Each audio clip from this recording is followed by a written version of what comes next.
कि शालिग्राम कौन है। तो उन्होंने कहा कि मुक्ति नारायण क्षेत्र में श्याम शिला जो भी है वो शालिग्राम ही है, आप उसमें संशय मत कीजिए। पर हां, जिस श्याम शिला में जरा भी रेशे हों, जरा भी एक श्वेत किसी प्रकार की आकृति हो, बस वो शालिग्राम नहीं है। पूर्ण शालिग्राम मतलब पूर्ण श्याम है। अब चाहे उनकी आकृति टेढ़ी है, मेढ़ी है, ऊंची है, नीची है, जो भी है वो शालिग्राम ही है। लेकिन पूर्ण पहचान शालिग्राम जी की दो रूपों में। पहले चक्रांकित, चक्र अंकित होगा और वो मिलना बहुत मुश्किल है। और दूसरा बिल्कुल पृथ्वी के समान गोल होंगे, चिपटे मिल जाएंगे, लंबे मिल जाएंगे, चौड़े मिल जाएंगे, ऐसे मिलेंगे, पर बिल्कुल गोल मिले, मतलब अगर रख के पूरा बना दिया जाए तो सर्कल पूरा एक्चुअल सर्कल बने तो शालिग्राम। बाकी आप अन्य किसी श्याम शिला को देख करके ये मत सोचिए कि शालिग्राम नहीं, नहीं वो भी शालिग्राम ही है। परंतु पहचान की अगर बात करी जाए तो चक्रांकित और पूर्ण पृथ्वी आकृति जैसी हो वो शालिग्राम भगवान। कल इतने सारे लोग गंदगी के तट पर गए और वहां जाते ही पता नहीं क्या हुआ, सब ढूंढने लगे।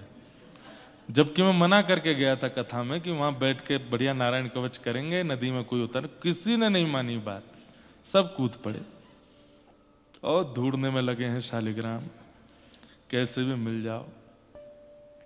नहीं मिल रहे हैं। देखिए, पहली बात, जैसे ही गंदगी तट पर जाते हैं पादुका उतार दीजिए, मिलेंगे। हम बताते हैं प्रक्रिया, पादुका उतार दीजिए। दूसरी बात, भाई लोगों के कंधे पर जनेऊ होना चाहिए। यज्ञोपवीत संस्कार अगर नहीं हुआ है तो शालिग्राम भगवान अधिकारी को मिलते हैं, अनधिकारी को नहीं मिलेंगे। किसी ने मंगाए हैं, किसी ने फोन करके कहा, उनसे कहो खुद आके ले जाओ, हम नहीं आएंगे तो हमको, हमारे लिए तो मिल नहीं रहे, तुम्हारे लिए लेके आए। किसी ने मुझे पत्र में कहा, महाराज जी हमारे किसी ने कहा तुम खरीद के लो, खरीदना बिल्कुल नहीं। शालिग्राम भगवान को बेचना और खरीदना दोनों ही जघन्य अपराध है। स्वयं की निष्ठा से जाकर के, और बहुत जल्दी मिल जा रहे हैं इसका मतलब गुरु कृपा है, आराम से मिल रहे हैं इसका मतलब विरह दे रहे हैं ठाकुर जी, मिलेंगे। दूसरी बात, यज्ञोपवीत संस्कार होना चाहिए। तीसरी बात, गुरु मंत्र या नारायण मंत्र को बोलते रहिए, मौन हो जाइए जब तक श्री शालिग्राम मिले ना। अरे वो कोई पाषाण नहीं, कोई मूर्ति नहीं है, साक्षात परमात्मा को खोज रहे हो तब तो करो, थोड़ा भजन तो करो, थोड़ी साधना तो करो, नारायण मंत्र तो करो। कल वहां सब कूद पड़े ढूंढने, ऐसे नहीं मिलेंगे। और जितने बालकों को मिले, 3 बालकों को मिले, तीनों बालक अष्टाक्षरी 11 माला नित्य करते हैं। और जब वो वहां पर शालिग्राम ढूंढ रहे थे उस समय भी नारायण मंत्र बोल रहे थे मेरे बिना बताए ही। और उन तीनों को चक्रांकित नारायण मिले, चक्रांकित शालिग्राम मिले। यहां जब बाढ़ आती है, जब तेजी से जल आता है, शालिग्राम मिलेंगे ही नहीं, सब गांववासी सब निकाल के ले जाते हैं और फिर उनका विक्रय करते हैं, इसलिए शालिग्राम जी मिलते नहीं है। और मूल रूप से वो चक्रांकित ले जाते हैं, नहीं तो असंख्य शालिग्राम है, वो सब शालिग्राम ही है जो श्याम शिला, बस सफेद रेशे कहीं भी ना हो, पूर्ण श्याम है तो शालिग्राम है। लेकिन चक्रांकित मिलना बहुत मुश्किल इसलिए भी है क्योंकि यहां आसपास के गांव के लोग उनको ले जाते हैं और ले जाके उनका विक्रय करते हैं। और दूसरी बात, शालिग्राम हिरण्य गर्भ है, उनके गर्भ में स्वर्ण होता है। कई लोभी लोग तोड़ करके स्वर्ण निकाल लेते हैं और उनको खंडित कर देते हैं, इसलिए भी शालिग्राम जी दुर्बल हो जाते हैं यहां पर।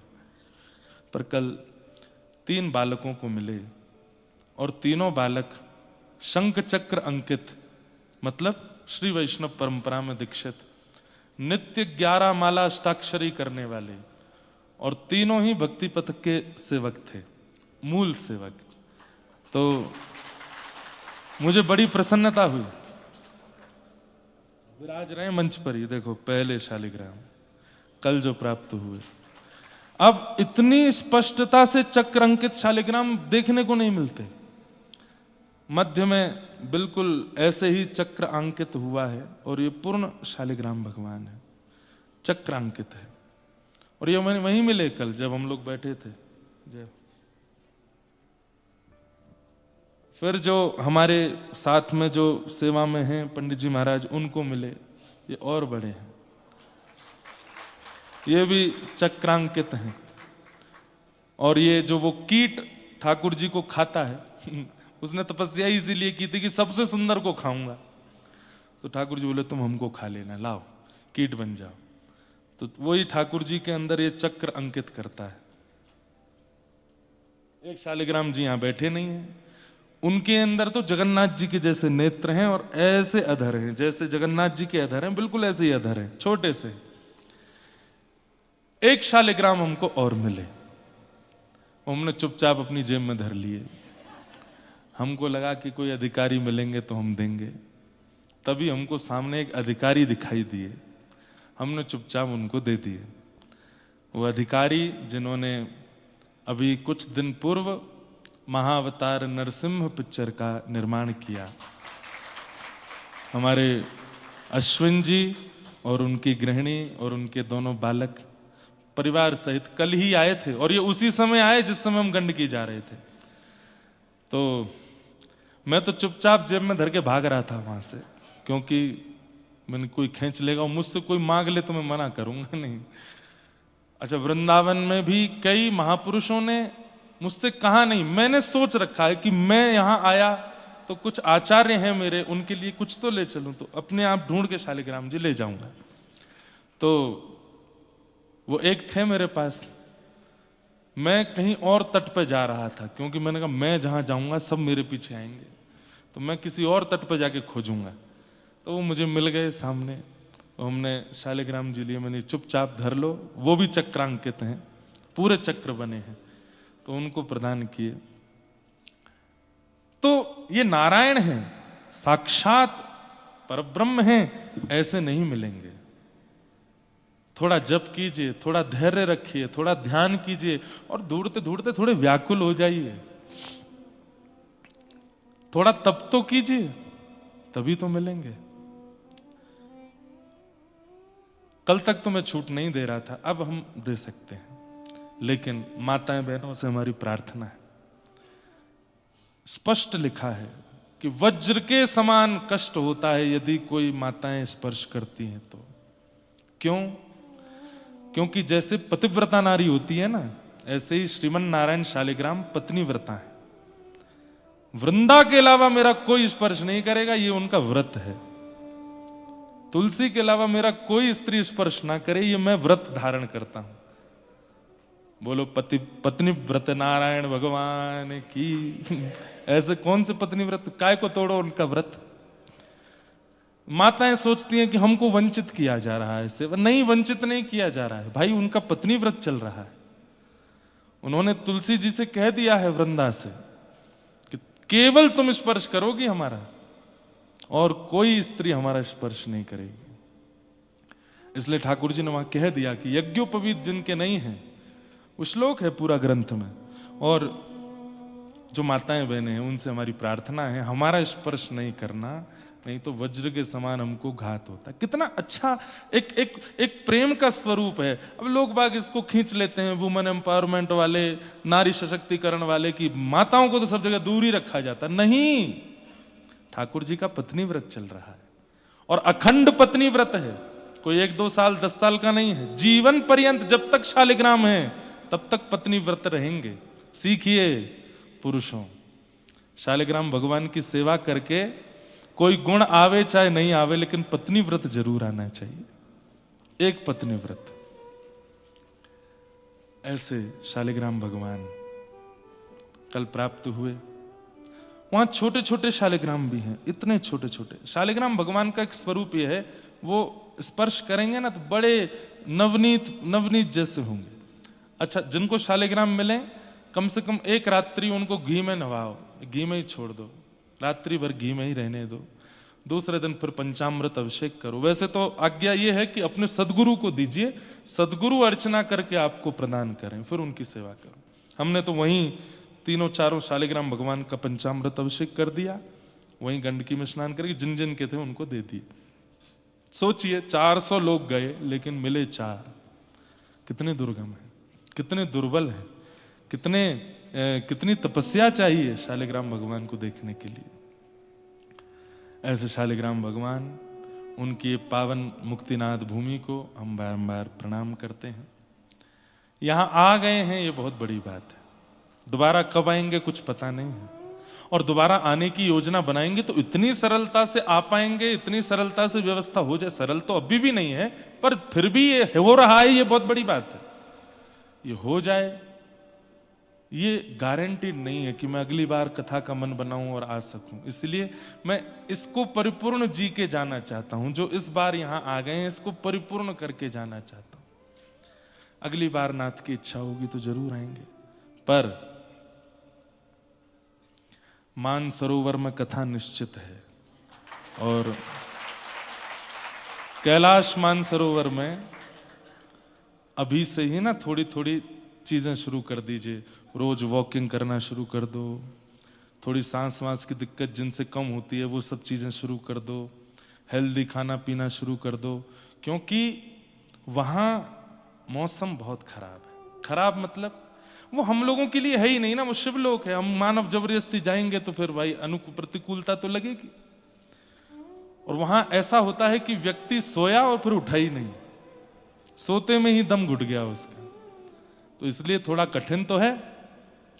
दूसरा, वहां की गाइडलाइन के अनुसार तो 70 से ऊपर के लोग नहीं जा सकते, पर हमारी गाइडलाइन में हम 65 से ऊपर को नहीं ले जाएंगे, 60-65 तक ही लेके चलेंगे। बाकी युवाओं को ज्यादा लेके चलेंगे, ताकि क्योंकि वो सर्वाइवल स्थिति में होते हैं। क्या मनाली जाते हैं, शिमला विमला घूमते रहते, चलो मानसरोवर घुमा के लाए, वहीं महादेव का साक्षात दर्शन करके आएंगे। और विषय होगा रास पंचाध्याय, गोपी गीत।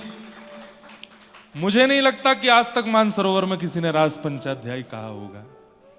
अरे वो गोपेश्वर हैं, उनको गोपी बनना बहुत प्रिय है। उनका सबसे प्रिय श्रृंगार है गोपी का।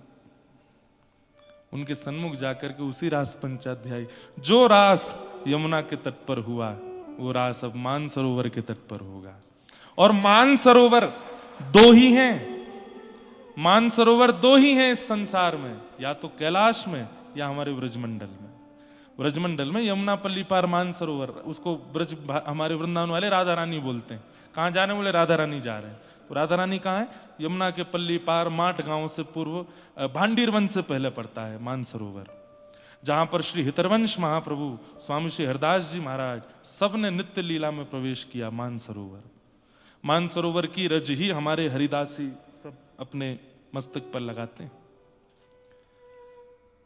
ऐसे मानसरोवर दो ही है, तो ऐसे मानसरोवर के तट पर चलेंगे।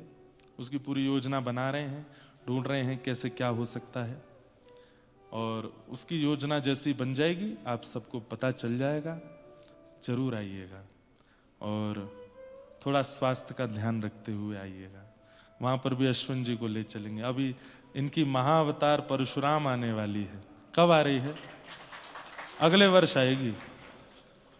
परशुराम भगवान से, चलो नृसिंह भगवान को तो फिर भी लोग बाग थोड़ा बहुत जानते थे, पर परशुराम भगवान के बारे में तो बहुत कम जानते हैं। और हमें विश्वास है कि आप आचार्यों से पूछ करके ही करते हैं, आचार्यों से, शास्त्रों से, ग्रंथों से निकाल करके ही भाव प्रस्तुत करते हैं, तो संभवतः सबके कल्याण का ही भाव उसमें प्रकट होगा। और वहाँ मानसरोवर में आनंद करेंगे। मुक्तिनाथ में आज गंगा दशहरा का पावन दिवस। पूज्य मलुक पीठ वाले महाराज जी की हम कथा सुन रहे थे, इतना सुंदर उन्होंने एक नवीन प्रसंग सुनाया गंगा जी के अवतरण का, जो कि देवी भागवत में वर्णित है। कि एक बार बद्री नारायण भगवान से नारद जी पूछते हैं, श्रीमद् भागवत में एकादश स्कंद इतना सुंदर है, यदि मेरा मन हुआ तो मैं कल शायद हो सकता है एकादश स्कंद उठाऊं। वहां बद्री विशाल भगवान प्रवचन करते हैं, नर नारायण भगवान का संवाद है। इतना सुंदर वक्तव्य करते हैं ठाकुर जी। हमने गीता ही सुनी है, ठाकुर जी जहां भी बोल रहे हैं सारी बातें सुनो, एक से बढ़कर के एक। हम लोगों को केवल एक गीता पता है। श्रीमद् भागवत में जहां भी आता है श्री भगवान वाच, उसको पढ़िए, आपके रोंगटे खड़े हो जाएंगे। ऐसी बातें ठाकुर जी करते हैं। ये वही भगवतः प्रोक्तः उपाया आत्मलब्धये, भगवान कहते हैं उद्धव मेरी प्राप्ति करनी है तो जहां भी मैं बोला हूं सुनो, जहां भी मैंने कुछ कहा है उसको सुनो और उसको समझो। उससे क्या होगा? बोले मेरी प्राप्ति सहज ही हो जाएगी। ये वही भगवता प्रोक्तः उपाया आत्मलब्ध है। मेरी प्राप्ति का उपाय सबसे सरल, बहुत उपाय हैं पर एक उपाय यह भी है, मैं जहां भी बोल रहा हूं ध्यानपूर्वक सुनो और उसका पालन कर लो। तो इसलिए मैं कभी प्रयास करूंगा कि श्रीमद् भागवत में भी जहां भी श्री भगवान उवाच शब्द है केवल उनको अंकित करके एक कथा केवल भगवान की वाणी पर ही हो। भागवत में, भगवत गीता तो सब सुनते ही हैं, भागवत में भगवान क्या क्या बोल रहे हैं, बहुत विषय लंबा तो होगा लेकिन आनंद आएगा। तो नारद जी श्री बद्री नारायण भगवान से पूछते हैं कि महाराज गंगा जी के अवतरण की एक कथा तो हम सब जानते हैं कि कथा सबको पता है, गंगा जी कैसे आई पृथ्वी पर। एक बड़ी प्रसिद्ध कथा है, वो पहले सुन लो फिर अंतरंग कथा सुनाएंगे। प्रसिद्ध कथा ऐसे है कि सगर राजा हुए। क्या नाम था? सगर। सगर राजा, इन्होंने अश्वमेध यज्ञ किया और इनके यज्ञ के बाद में जो अश्व छोड़े जाते थे उसको इंद्र चुरा ले गए और इंद्र ने जाकर के उस अश्व को कपिल मुनि के आश्रम, भगवान कपिल जहां सागर के तट पर बैठकर के ध्यान कर रहे थे वहां जाकर के उस अश्व को बांध दिया। तब सगर ने अपने पुत्रों को आज्ञा की कि जाकर के अश्वों को ढूंढ के लाओ। आपके पुत्र ढूंढने के लिए गए तो जैसे ही कपिल भगवान के आश्रम पहुंचे वहां पर अश्व को बंधा देगा। कपिल भगवान नहीं लाए थे, इंद्र बांध के चला गया। तो आपने जाकर के वहां पर थोड़ा कुछ कहना शुरू कर दिया कि अरे ध्यान कर रहे हो, तपस्या में बैठे हो, हमारे पिता के घोड़े को चुरा लाए हो। तो कपिल भगवान ध्यान तप में बैठे थे, आपके नेत्रों से दिव्य तेज प्रकट हुआ और वे सारे बालक जल करके भस्म हो गए। तब सगर राजा ने अपने दूसरे पुत्र को भेजा और उन्होंने जाकर के जब देखा तो कपिल भगवान के आश्रम पर अश्व बंधे हैं और राख का ढेर। उन्होंने पूछा कि भगवान ये अश्व तो हमारे पिताजी का है। तब उन्होंने पूरी बात बताई। बोले अश्व कोई और बांध के गया, तुम्हारे सब बड़े भाई लोग हम पर संशय कर रहे थे, नेत्र से दिव्य तेज निकला, जल के भस्म हो गए। बोले अब इनका उद्धार कैसे होगा? बोले एक ही उपाय है। बोले क्या? वैकुंठ में भगवान श्री नारायण के चरणों का नित्य पूजन होता है और उनके चरणों का नित्य मार्जन होने पर जो जल संचित होता है वो गंगा है। यदि वे पृथ्वी पर आ जाएं तो भयंकर अपराध करने वाले मानवों का भी उनके स्पर्श से कल्याण हो जाएगा। तो आप जाकर के तप करो। तब सगर राजा के पुत्रों ने जाकर के हिमालय पर तप किया। प्रथम पुत्र के तप पर नहीं आई, दूसरे पुत्र के तप पर नहीं आई, तब तीसरे पुत्र श्री भगीरथ जी गए और उन्होंने जाकर के गंगा मैया से कहा कि मेरे पूरे पूर्वज निकल गए, आपको बुलाने में आप आती क्यों नहीं है? मां कुपुत्रो जायेत क्वचिदपि कुमाता न भवति। पुत्र को पुत्र होता है, मां कुमाता थोड़ी होती है, मां तो दयावंत होती है। आप आइए ना पृथ्वी पर। तब भगीरथ के इस वेदना से महादेव रुष्ट हो गए और महादेव ने कहा अरे गंगा, ये तुम्हें बुला रहे हैं, तुम जाती क्यों नहीं हो? तब गंगा जी बोली मैं पृथ्वी पर जाऊंगी, ये सारे दुष्ट लोग स्नान कर करके मुझे अपवित्र कर देंगे। तब महादेव ने कहा नहीं, आप मां हैं, दुष्ट जन स्नान करके अपवित्र करेंगे तो संत जन आकर के स्नान करके आपको पवित्र भी तो कर देंगे। केवल दुष्टों का ही स्नान थोड़ी होगा। भजनानंदी, इसीलिए भजन भी आवश्यक है। जब व्यक्ति नाम जप करके गंगा स्नान करने जाता है तो गंगा जी उसका स्वागत करती हैं। इतने सारे पापी नहा करके गए, कोई नाम जापी आ रहा है, कोई भगवत निष्ठ आ रहा है, कोई गुरु निष्ठ आ रहा है, इसके स्नान से मैं पवित्र हो जाऊंगी। इसलिए गंगा स्नान से पूर्व थोड़ा सा तप किया करो, थोड़ा भजन किया करो। आजकल लोग समझते ही नहीं है, भारतीय लोग, क्या बताएं हम। कूद पड़ते हैं, स्विमिंग पूल की तरह नहाते हैं गंगा जी में। अपराध है, भगवान का चरणामृत है वो। पहले तो कक्ष में स्नान करो, तिलक स्वरूप धारण करके बिल्कुल जैसे मंदिर जाते हैं वैसे जाओ, गंगा जी के तट पर बैठ के थोड़ा ध्यान करो, तप करो, भजन करो, नाम करो, उसके बाद गंगा जी में प्रवेश करो। गंगा जी भी आह्लादित हो जाएं आपको लेकर के, ऐसा। तब महादेव ने आज्ञा की कि नहीं आप जाइए। आपको कल्याण करना होगा। तब विष्णुपदी गंगा वैकुंठ से प्रकट होती हैं, तब ब्रह्मा जी उनको अपने कमंडल में लेते हैं। कमंडल से प्रकट होती हैं, तब महादेव उनको अपनी जटाओं में धारण करते हैं। महादेव की जटा ही हिमालय के अलग अलग शिखर हैं। तब कहीं से अलकनंदा, कहीं से भागीरथी, कहीं से जाह्नवी आदि आदि रूपों में गंगा जी प्रकट होती हैं और देव प्रयाग में आकर के वह गंगा हो जाती हैं और आकर के पृथ्वी पर आगे आगे भगीरथ चल रहे हैं, पीछे पीछे गंगा भागीरथी चल रही हैं और श्री गंगा मैया भ्रमण करती हुई उत्तराखंड, उत्तर प्रदेश, बिहार, बंगाल की खाड़ियों से होती हुई श्री गंगा सागर में विराजमान होती। बोलो गंगा मैया की जय। ये गंगा मैया की प्रकट कथा है। अब अप्रकट कथा देवी भागवत में क्या है? बहुत सुंदर। नारद जी पूछ रहे हैं श्री बद्री नारायण भगवान से कि नाथ, आपके चरणों का नित्य अभिषेक होता है? बोले जी। वो अभिषेक जल गंगा बनकर के आ रहा है पृथ्वी पर? बोले हाँ। लेकिन गंगा में स्नान करके कभी कभी किसी को, कोई ज्ञानी हो तो उसको ज्ञान मिलता है, वैरागी हो तो उसको वैराग्य मिलता है, प्रेमी हो तो उसको प्रेम मिलता है। इतना सब रस एक नदी के जल से प्राप्त होना ये संभव तो नहीं। इसके पीछे मुझे लगता है कोई अंतरंग बात और है। इस जल में कुछ और भी मिश्रित है। तब श्री बद्री नारायण भगवान प्रसन्न मुद्रा से कहते हैं, सुनो नारद, मैं तुम्हें सुनाता हूं। एक बार की बात, श्री गोलोक धाम में प्रिया प्रियतम दोनों नित्य सेज पर विराजे थे। स्वयं बद्रीनाथ भगवान ही कृष्ण हैं, लेकिन अपनी ही लीला सुना रहे हैं। श्री गोलोक धाम में प्रिया प्रियतम नित्य सेज पर विराजे थे।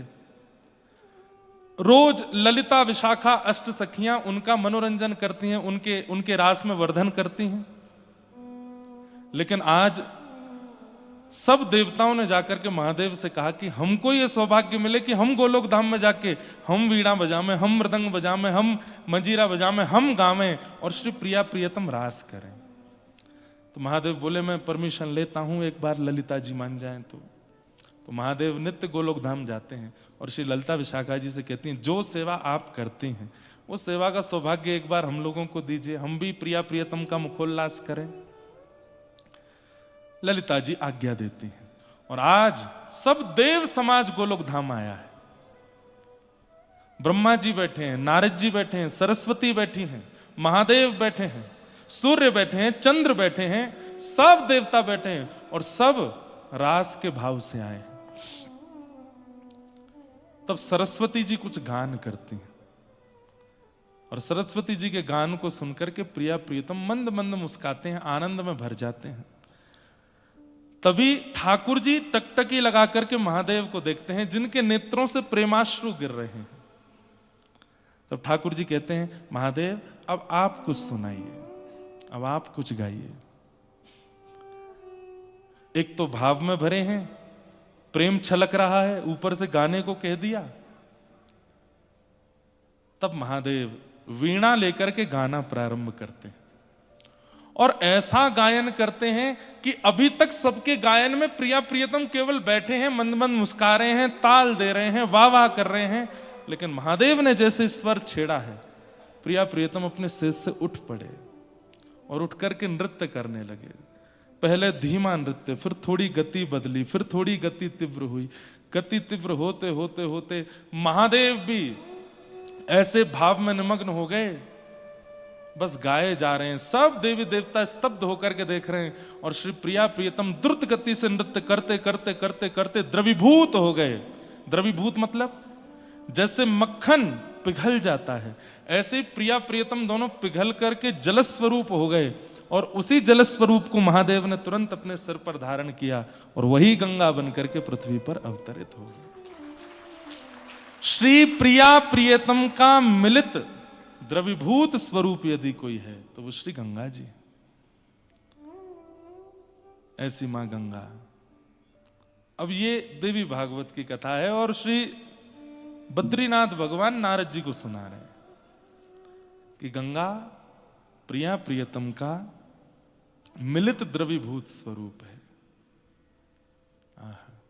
इसीलिए जिस भाव से गंगा में स्नान किया जाए, ज्ञान मार्गी को ज्ञान देती हैं, वैराग्य मार्गी को वैराग्य देती हैं और हम जैसे ब्रजवासी प्रेम मार्गियों को प्रेम देती हैं, सब देती हैं। क्यों?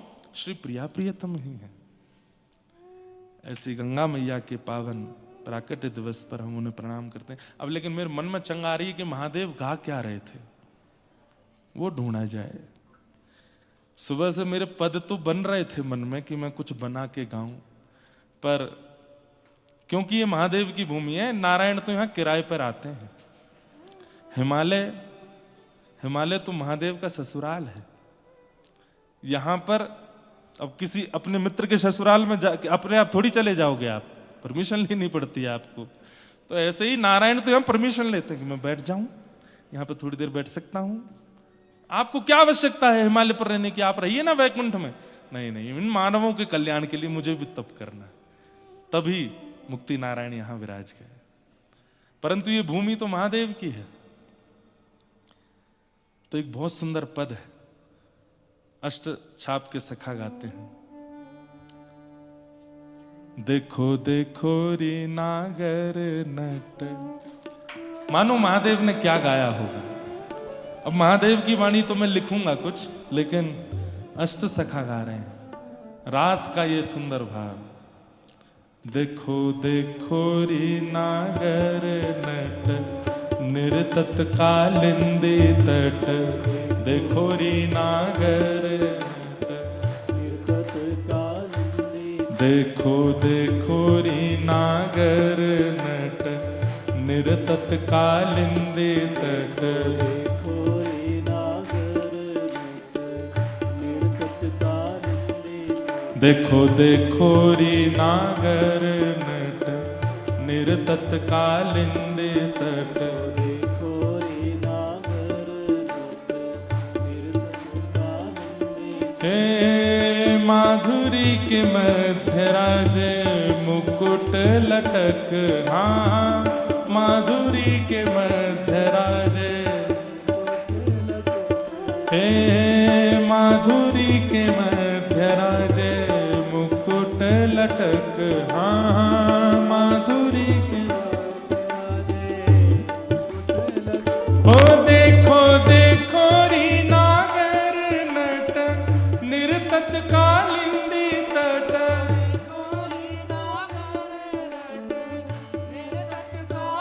ओ देख। और महादेव, हाँ गए थे आप? वाह, तो अगली साल मत चलना फिर। वाह, हम तो भाई पहली बार जाएंगे। पिताजी तो कथा कर चुके हैं वहां। पिताजी की कथा कुछ साल पहले हुई थी, माताजी पिताजी दोनों गए। हम कल माताजी से बोले कि 2 दिन की 3 दिन की कथा बच्ची, आप आ जाओ।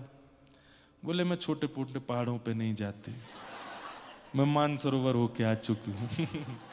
मैं उनको बहुत मैंने कहा आप कपूर लेके आ जाना, ऑक्सीजन की कोई दिक्कत नहीं, हम विमान की व्यवस्था कर देते हैं, आप सीधे यहीं पहुंच जाना, दामोदर कुंड दर्शन।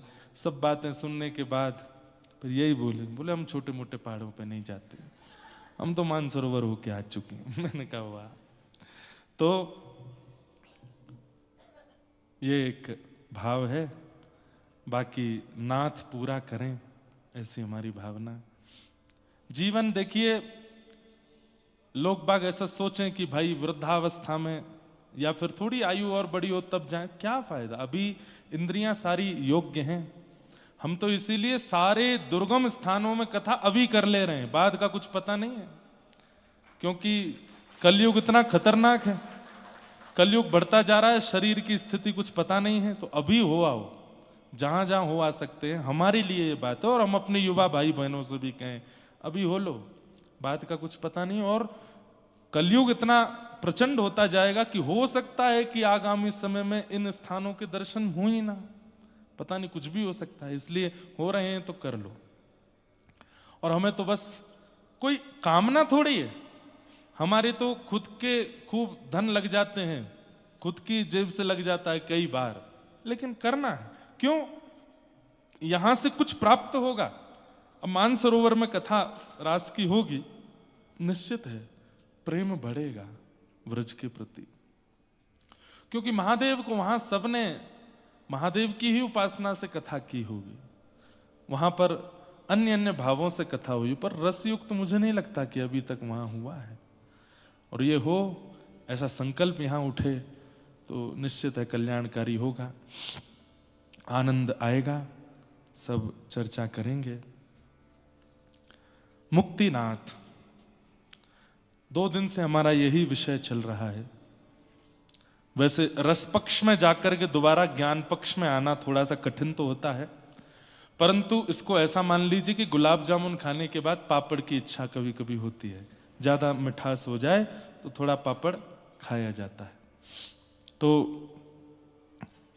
मुक्तिनाथ, मुक्ति का एक पर्यायवाची और है, मोक्ष। क्या है? तो मोह का जो क्षय है उसी को मोक्ष कहते हैं। पर विचारधारा हमारी ऐसी बन जाती है आशावरी कि मृत्यु के पश्चात ही हम इन सब शब्दों का अपने अंदर आकलन करते हैं। नहीं, जीते जी मोह का क्षय ही मोक्ष है। और ये मोक्षनाथ है, ये मोक्ष धाम है। यहां 12 योजन तक एक कीट पतंग भी यदि अपने प्राण त्यागता है तो उसका मोक्ष निश्चित है। और मुक्तिनाथ के महात्म्य में ऐसा भी लिखा है कि जो जीवन में एक बार मुक्तिनाथ आ जाता है उसका फिर मोक्ष कन्फर्म है। पर हम तो दीयमानम न ग्रहणंति, परसों ही बात हुई थी हमारी आपकी कि दीयमानम न ग्रहणंति, हमें नहीं चाहिए मोक्ष। हम ब्रज के उपासक हैं, हम मोक्ष के लिए प्रार्थना करते नहीं। लेकिन आज सुबह मेरे मन में एक बात उठ रही थी। सुबह सुबह का सत्र इतना अद्भुत होता है बंधु, मैं आपसे फिर निवेदन कर रहा हूं, ब्रह्म मुहूर्त से लेकर के और कथा में आने तक थोड़ा कुछ चिंतन किया कीजिए। यहां ऐसा लगता है कि जैसे कोई आकर के कुछ बता रहा है। क्या हमारे पंडित जी आते हैं, मैं कुछ ना कुछ लिखता ही रहता हूं, कुछ ना कुछ उस समय चलता ही रहता है। मोह का क्षय ही मोक्ष है। तो सुबह आज मेरे मन में आया कि क्या मैंने कल या परसों के अपने वक्तव्य में मुक्ति की बहुत अवहेलना जैसी तो नहीं कर दी कि हमें नाथ ही चाहिए, नाथ ही चाहिए, नाथ ही चाहिए, मुक्ति नहीं चाहिए। जिसे स्वामी अपने नाम के आगे लगा करके बैठे हैं वो इतनी उपेक्षित तो नहीं होनी चाहिए। मुक्ति की इतनी उपेक्षा तो नहीं अच्छी। ठीक है, हम मानते, हम ब्रजवासी, हम ब्रज के लोग किसी को कुछ नहीं मांगते। हम कहते रहते कथा, मुक्ति नौन सी खारी लागे, मुक्ति नमक जैसी खारी लगती है। ये उपेक्षा अच्छी तो नहीं। तब मन में ये भाव आया कि मोक्ष केवल मृत्यु के पश्चात का नहीं, ये तो कल भी हुई थी बात। मोह का क्षय ही मोक्ष है, मोह का नाश ही मुक्ति है। और हम अगर ध्यान करते हैं, गुरु परंपरा का पाठ करते हैं, तिलक स्वरूप धारण करते हैं, धाम गमन करते हैं, लेकिन मोह वो नहीं छूट रहा है, तो मोक्ष नहीं हो सकता।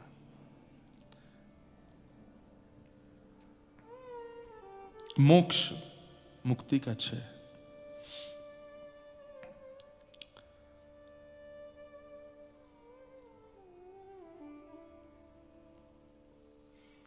मुक्ति नारायण, मुक्तिनाथ। नाथ शब्द का अर्थ क्या होता है? रक्षक। जो हमारी रक्षा करे उसे नाथ कहते हैं। ठाकुर जी किन किन प्रकारों से रक्षा करते हैं? कई बार हमारे मन में ऐसे भाव आ जाते हैं, मुक्तिनाथ गए थे, बहुत दुर्गम रास्ता था, बहुत कठिन रास्ता था, गाड़ी एक बार तो लगा कि बस खाई में गिर जाएगी, एक जगह पत्थर गिर गए थे, एक जगह ऐसा हो गया था, भगवान ने हमारी बड़ी रक्षा की। ये रक्षा नहीं है, इसको रक्षा नहीं मानते। हमारी तो सांस फूल गई थी, डॉक्टरों ने कह दिया था इनको वापस ले जाओ, लेकिन 1-8 घंटे में ही थोड़ी सी ठीक हो गए, मुक्तिनाथ भगवान ने रक्षा की। ये रक्षा नहीं है। ये तो आपके प्राण बचे हैं कुछ दिन के, और इसलिए तब तक कुछ हो नहीं सकता। जब जाने होंगे तो चले ही जाएंगे, नहीं जाने होंगे तो आप कितने भी 0% एयर उसमें जहां पर ऑक्सीजन लेवल हो वहां पहुंच जाओ तो प्राण नहीं जाएंगे। प्राण का जब जाना निश्चित है तो ही जाएगा। इसमें आप ये बात अगर कहते हैं कि भगवान ने हमारी रक्षा की, ये रक्षा नहीं है। रक्षा क्या है? स्वामी विवेकानंद विदेश गए थे, और उनके वक्तव्य को सुन के किसी स्त्री ने मोहित होकर के कह दिया, आप मुझसे विवाह कर लो। विवेकानंद जी बोले, क्यों? बोले, आप जैसे पुत्र को जन्म देना मेरा सौभाग्य होगा, मैं आपसे विवाह करूंगी तो आप जैसा पुत्र मेरे से जन्मेगा। स्वामी विवेकानंद ने 3 परिक्रमा करके प्रणाम किया, बोले कि मैं अपने जैसा पुत्र दे पाऊंगा इसकी गारंटी नहीं, पर जब तक जीवित हूं मैं ही आपका पुत्र रहूंगा, आपकी इच्छा पूरी होगी, मैं आपका पुत्र हूं। ये है भगवद रक्षा कि विषय सामने आया और आप विचलित नहीं हुए, वस्तु सामने आई भोग की लेकिन आप विचलित नहीं हुए, ये है भगवद रक्षा। और विषय वस्तु सामने आ गई और आपने सोचा कोई देख थोड़ी रहा है, किसी को पता थोड़ी चलना है, और आप उस विषय में प्रवृत्त हो गए, मतलब ठाकुर जी ने रक्षा नहीं की आपकी। भगवान कहते हैं नमे भक्त्या प्रणश्यति, मैं अपने भक्त का कभी पतन नहीं होने देता। पतन का मतलब मृत्यु से तो नहीं होता, जीवित अवस्था में आने वाली योजनाओं में जब व्यक्ति, उनकी कथा सुनी होगी सबने, सदन कसाई, शालिग्राम भगवान को ही बाट मान करके तराजू में तोल देते थे, मांस एक तरफ मांस दूसरी तरफ शालिग्राम।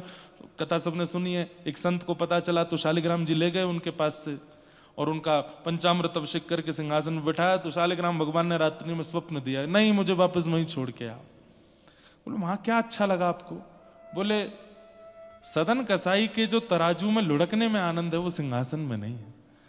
तब संत ने पूछा कि क्या है उस सदन के पास? तब भगवान बोले उसका स्वभाव, वो क्रिया क्या करता है, वो कर्म क्या कर रहा है, मैं उसको एक बार को नजरअंदाज कर देता हूं। क्यों? क्योंकि वो उसके स्वभाव से बहुत नीचे है, स्वभाव उसका बहुत अच्छा है।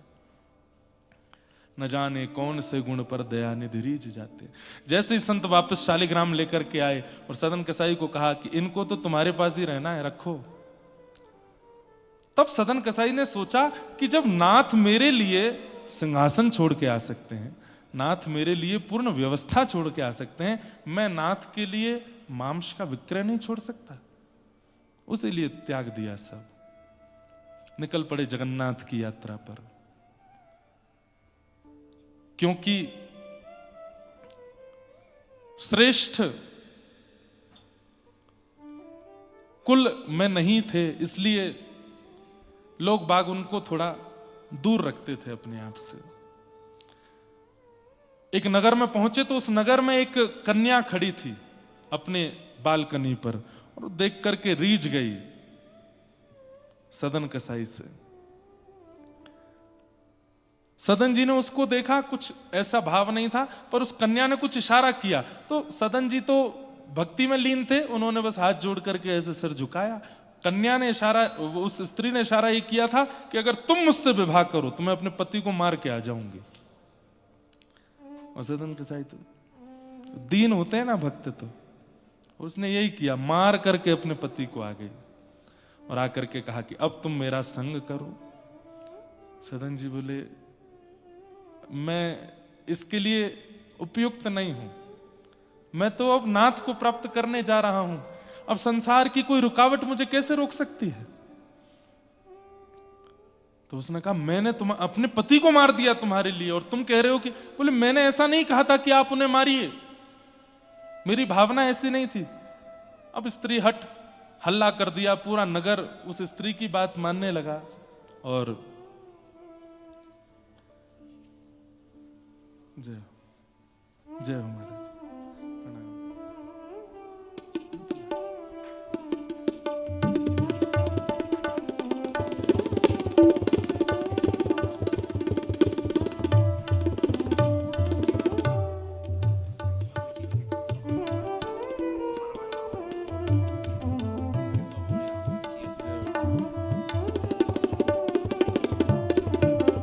श्रीमते रामानुजाय।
बड़ी कृपा है।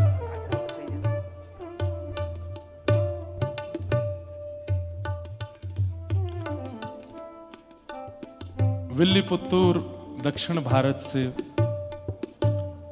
हमारे रामानुज परंपरा के परम वैष्णव त्रिदंडी स्वामी जी पधारे हैं।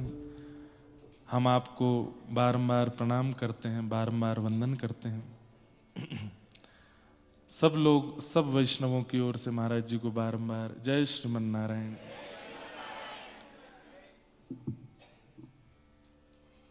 हमें तो ऐसे ही लगा कि रामानुजाचार्य जी ही पधारे हों। उनका आगमन इस मुक्तिनाथ धाम में अलौकिक था।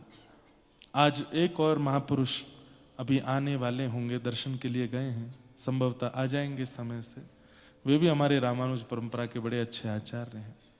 एक और नेपाल से भी एक स्वामी जी पधारे हैं।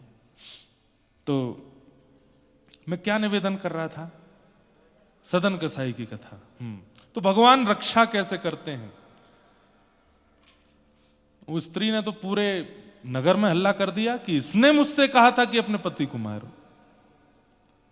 कई बार, बुरा नहीं मानिएगा, कई बार हमारे समाज में निर्दोष की बातें ना सुन करके कई बार एक पक्ष को ज्यादा ध्यान दे दिया जाता है। और वो स्त्री है, उसने रो करके जब कहा कि इन्होंने कहा था इसलिए मैंने पति को मारा, तो राजा ने अपने सामने खड़ा कर दिया और सदन कसाई से कहा कि क्या ये सत्य है? अब सदन जी तो जगन्नाथ जी के दर्शन में विह्वल हो रहे थे। ये कहां का प्रपंच लग गया उनके साथ? ये ठाकुर जी करते ही हैं, उनका स्वभाव ही है। जैसे ही आप उनसे मिलने के मार्ग पर चलोगे, एक प्रपंच तो वो लगा ही देते हैं पीछे। सदन जी बोले मुझे कोई इच्छा नहीं है, मैं अगर बहुत प्रमाण भी दूंगा तो भी इन्हीं को सत्य माना जाएगा। मेरे बार बार बोलने पर भी मेरी बात नहीं सुनी जाएगी। तो मैं वक्तव्य देके क्या करूं? आप सीधा दंड दे दीजिए, जो दंड है मैं सहने को तैयार हूं, बस मृत्यु दंड मत देना। कागा सब तन खाइयो, मेरो चुन चुन खइयो मांस, पर दो नैना मत खाइयो, मोहे पिया मिलन की आस। हे राजन, आप जो दंड देना चाहे मुझे स्वीकार है, पर मृत्यु दंड मत देना। क्यों? मैं महाप्रभु जगन्नाथ जी के दर्शन को निकला हूं। एक बार उनका दर्शन कर लूं, मैं दर्शन करके स्वयं आ जाऊंगा यहां पर अपने प्राणों की बलि देने के लिए, पर उससे पहले कोई और दंड दे दीजिए, पर मारिएगा मत। इतनी दीनता पूर्व बंधुओं, भक्त के वाणी में दीनता आ ही जाती है, और ये बनाना नहीं पड़ता, स्वभाव युक्त दीनता आ ही जाती है। राजा तो बड़े भावुक हो गए, लेकिन एक तरफ वो स्त्री खड़ी थी, दंड दीजिए दंड दीजिए, इसने मेरे पति को मरवाया, मुझे विधवा कर दिया, अब मुझे स्वीकार भी नहीं कर रहा है। तो बोले इनके दोनों हाथ काट दो। और सदन कसाई ने दोनों हाथ आगे किए, कट गए। नृत्य करने लगे सदन कसाई। राजा बोले भाई तेरे हाथ कटे, तू नृत्य कर रहा है? बोले मैंने सुना है कि मेरे प्रभु जगन्नाथ के भी हाथ नहीं है, मैंने सुना है कि मेरे नाथ के भी हाथ नहीं है, तो मैं हाथ लेके कैसे जाऊं? अब अच्छा है, जैसे मेरे नाथ वैसा ही मैं भी बिना भुजाओं के जाऊंगा। ये होती है हरि के द्वारा रक्षा। आपके जीवन में आने वाली परिस्थिति में आप क्या निर्णय लेते हैं, वो हरि रक्षा मानी जाती है। तब आप कह सकते हो कि आपको नाथ मिले। वो रक्षक है। नाथ का शब्द का अर्थ ही रक्षक होता है। और फिर सदन कसाई पहुंचे जगन्नाथ धाम। जैसे ही नीलाचल धाम में प्रवेश किया, महाप्रभु जगन्नाथ ब्रह्मवेदी पर झूमने लगे। पुजारियों ने कहा जय जय, बड़े सुख में हो, क्या बात है? बोले मेरा एक परम भक्त आया है, मेरा एक परम भक्त आया, पालकी लेके जाओ उसको लाने के लिए। पुजारी जी इतने जल्दी में पूछा भी नहीं कुछ भी कि भाई क्या रूप है क्या पालकी लेके भागे और नीलाचल के द्वार पर ही जाके बोले कोई महाप्रभु जगन्नाथ का परम भक्त आया है, जगन्नाथ जी ने उसके लिए पालकी भेजी है। पालकी में चढ़ने की लड़ाई होने लगी। भक्त लोग कहने लगे हम हैं परम भक्त, हम हैं परम भक्त, हमको रात में जगन्नाथ जी ने स्वप्न दिया था कि मैं तेरे लिए पालकी भेजूंगा। दूर खड़े सदन कसाई दोनों हाथ नहीं है और दोनों हाथों को ऐसे करे मैं आज उस परम भक्त का दर्शन करूंगा जिसके लिए पालकी भेजी जगन्नाथ जी ने। वहां तो इतनी भीड़ लग गई कि पालकी लेके पुजारी वापस लौट गए और जगन्नाथ जी से जाकर के कहा नाथ वहां तो इतनी भीड़ लगी है, हजारों भक्त एक पालकी में चढ़ने को तैयार हैं, आपने बताया नहीं कि आपका वो भक्त है कैसा। जगन्नाथ जी बोले जैसा मैं हूं वैसा ही होगा, उसकी भुजा नहीं होंगी, बिना भुजाओं के होगा, यहां तक भुजाएं कटी होंगी, वही मेरा परम भक्त, उसको लेके आओ। अब की बार पुजारी गए, जाकर के जब ढूंढा तो दूर नेत्रों से अश्रु प्रवाह कर रहे हैं, हाथों से रक्त निकल रहा है, ऐसे बस हाथ जोड़ करके, भुजा तो है नहीं तो ऐसे हाथ जोड़ रखे हैं और सदन कसाई बैठे हैं और जाकर के वो तो प्रतीक्षा कर रहे थे पालकी में कोई बैठे उस भक्त को मैं प्रणाम करूं। जाके जब पुजारियों ने सदन कसाई को ही उठाया, बोले तुम्हारे लिए ही भेजी है भगवान ने पालकी, तो रोने लगे मैं नहीं हो सकता, मैं इतना योग्य नहीं, जीवन भर मांस विक्रय किया और वो भी मुक्ति नारायण श्री शालिग्राम भगवान को तोलता था, मैं इतना बड़ा महापापी, मैं धाम यात्रा पर निकला था, एक स्त्री को विधवा कर दिया मैंने, मैं इतना बड़ा पापी, मेरे लिए पालकी नहीं भेजी होगी, आप दोबारा पूछ के आइए। पुजारी बोले हम यही करते रहेंगे, जाएं फिर आमें, फिर जाएं फिर आमें, बैठो तुम। और बिठा करके जब सदन कसाई को ले गए, कौन कुटिल खल कामी मौसम, कौन कुटिल खल काम। भक्त का एक स्वरूप है बंधुओं, उसको कभी भी अपनी भक्ति का अभिमान नहीं हो सकता, मान नहीं हो सकता कि मैंने इतना किया। वो कितना भी करने के बाद यही सोचेगा ये तो कुछ भी नहीं था। हमें आपको भी यही रखना है कि मुक्तिनाथ से लौटने के बाद भी अहम ना आ जाए कि हम मुक्तिनाथ होके आए, शालिग्राम मिल जाने के बाद भी अहम ना आए कि देखो इतने लोग ढूंढने गए लेकिन मुझे मिल गए, इनको आने में देरी नहीं लगी तो जाने में भी देरी नहीं लगाएंगे, और 2 क्षण लगाते हैं ठाकुर जी जाने में, इसलिए अहम मत कीजिएगा। और भक्त जब पूर्ण भक्त बन ही जाता है ना, ठाकुर जी के द्वारा स्वीकार कर लिया जाता है, तो उसमें अहम आएगा ही नहीं। ठाकुर जी ने स्वीकार नहीं किया तो भक्ति का अहम आता रहेगा, बार बार अहम आएगा कि मैंने ऐसा किया, मुझसे ऐसा हुआ, मैंने ये कर दिया, कोई नहीं कर पाया, मैं कर गया। ठाकुर जी अहम आने नहीं देते, और आ रहा है तो इसका मतलब ठाकुर जी अभी मिले नहीं है। जैसे ही पालकी पहुंची द्वार पर, जगन्नाथ मंदिर के मुख्य द्वार पर ही श्री पतित पावन भगवान प्रणाम किया, जय हमारे जय श्रीमन नारायण, बड़ी कृपा।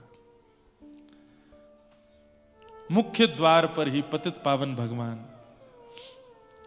और जैसे ही सदन कसाई जी ने दंडवत प्रणाम किया है जगन्नाथ जी के सन्मुख, महाप्रभु जी इतने प्रसन्न हो गए, प्रसन्नता के भाव से श्री सदन जी के दोनों भुजाएं प्रकट हो गई, फिर से भुजा निकल करके आ गए। बोले नाथ ये क्यों दिए, नहीं चाहिए, मैं आपके जैसा ही ठीक था। बोले नहीं इसलिए दिए तुम कीर्तन करो, करताल बजा करके गाओ, नृत्य करो, मुझे रिझाओ। और तब सदन जी खूब नृत्य करते हैं। तो भगवत रक्षा, प्राण रक्षा को भगवत रक्षा मत मानिए कि आपके प्राणों की रक्षा हो गई, गिरने से बच गए, मरने से बच गए, यहां बच गए वहां बच गए तो भगवान ने बाल बाल बचाए। भगवान नहीं बचा रहे वहां पे, आपके जीवन अभी बचा है, आपका जीवन अभी बचा है, अभी मृत्यु नहीं आई है इसलिए बच गए हो। ठाकुर जी नहीं बचा रहे हैं वहां पे, ठाकुर जी तो आपके जीवित अवस्था में आने वाली परिस्थितियों में आपका जो निर्णय होता है, उस निर्णय में यदि वो सुलभ निर्णय हो तो वो मानो कि ठाकुर जी ने बचाया।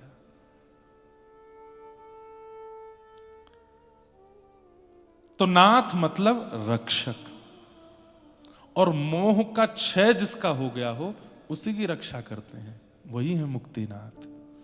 जो मोह का क्षय कर गया है उसी के रक्षक बनते हैं श्री मुक्तिनाथ। ऐसे मुक्तिनाथ भगवान। तो मैं सुबह विचार कर रहा था कि मुक्ति अपेक्षित नहीं होनी चाहिए। हम ब्रजवासी जन कई बार कह देते हैं कि मुक्ति अपेक्षा के लिए नहीं। मृत्यु के बाद वाली मुक्ति की हम कभी कभी अवहेलना तो नहीं करते, अपेक्षा तो नहीं करते, पर उसको स्वीकार नहीं कर रहे हैं कि नहीं चाहिए। पर जीवित अवस्था में बिना मुक्ति के भक्ति संभव नहीं है। बिना मोह के क्षय के भक्ति नहीं होगी, बिना मोह के क्षय के नाथ नहीं मिलेंगे। राजा जनक की सभा में राजा जनक की सभा में अष्टवक्र पहुंचे और अष्टावक्र परम ज्ञानी, 8 जगह से शरीर टेढ़ा था उनका, इसलिए उनको अष्टावक्र कहा जाता था। जैसे भगवान हमारे त्रिवक्र हैं, श्री कृष्ण जो हैं वो त्रिवक्र हैं, 3 जगह से टेढ़े हैं, सिर टेढ़ा, कमर टेढ़ी, और ये टेढ़े हैं नहीं, रहते टेढ़े हैं। वैसे कोई ठाकुर जी, वो एक मराठी हमने अभंग गाया, लकरा लकरा च लकरा, बांकोरी बांको बांकोरी बांको, काना काना एक पामते बांको है। वो बांके हैं नहीं, वो कोई, अब मराठी भाषा में तो सीधे कहती है लंगड़ा। ठाकुर जी लंगड़े नहीं है, ठाकुर जी टेढ़े मेढ़े है नहीं, वो उनका स्वरूप है। वो ऐसे बन के रहते, उनकी अदा है खड़े होने की, सबकी अपनी अपनी होती, उनकी है। लेकिन अष्टावक्र तो वास्तविक वक्र है। उनके पैर भी टेढ़े हैं, कमर भी टेढ़ी है, गर्दन भी टेढ़ी है, हाथ भी टेढ़े हैं, लेकिन परम विद्वान। जनक जी की सभा में पहुंचे और जैसे ही जनक सभा में पहुंचे तो सब लोग उनकी चाल पर, ढाल पर थोड़े हंसने लगे। अष्टावक्र बोले, ये सभा मेरा उपहास नहीं कर रही है, मुझे बनाने वाले का उपहास कर रही है। मटका खराब है, मटका बुरा है, मटका बेकार है, मटका योग्य नहीं है, मटके को कोई बुराई नहीं है इसमें, वो तो मिट्टी का ही है। उसको बनाने वाले ने उसको ऐसा बनाया है, आप तो बनाने वाले का उपहास कर रहे हो। जनक जी महाराज चरणों में बैठ गए, बोले महाराज क्षमा कर दीजिए। बोले नहीं, मैं इस सभा में नहीं बैठूंगा। बोले भगवान क्षमा कर दीजिए, मैं सबकी ओर से आपसे क्षमा मांगता हूं, और मेरे मन में एक जिज्ञासा आई है, मैं वो पूछना चाहता हूं। बोले क्या? बोले आप जैसा परम ज्ञानी व्यक्ति इतने छोटे से उपहास से इतना बुरा क्यों मान रहा है? आप जैसा परम ज्ञानी व्यक्ति इतने से उपहास को सहन नहीं कर पाया। तब अष्टावक्र कहते हैं, मेरा उपहास हो तो मैं सहन करूं, पर मुझे बनाने वाले का उपहास, मेरे नाथ का उपहास, ये मैं स्वीकार नहीं करूंगा। जनक जी ने उसी समय पूरी सभा को खाली कर दिया, अकेले बैठे हैं, अष्टावक्र को सिंहासन पर बिठाया और 3 प्रश्न किए। सबसे पहला प्रश्न, मोक्ष कैसे मिलता है? मोक्ष की प्राप्ति, मुक्ति कैसे आती है जीवन में? कृपा करके मुझे ये बताइए। दूसरी बात, ज्ञान कैसे प्रकट होता है? और तीसरी बात, वैराग्य का जन्म कैसे होता है?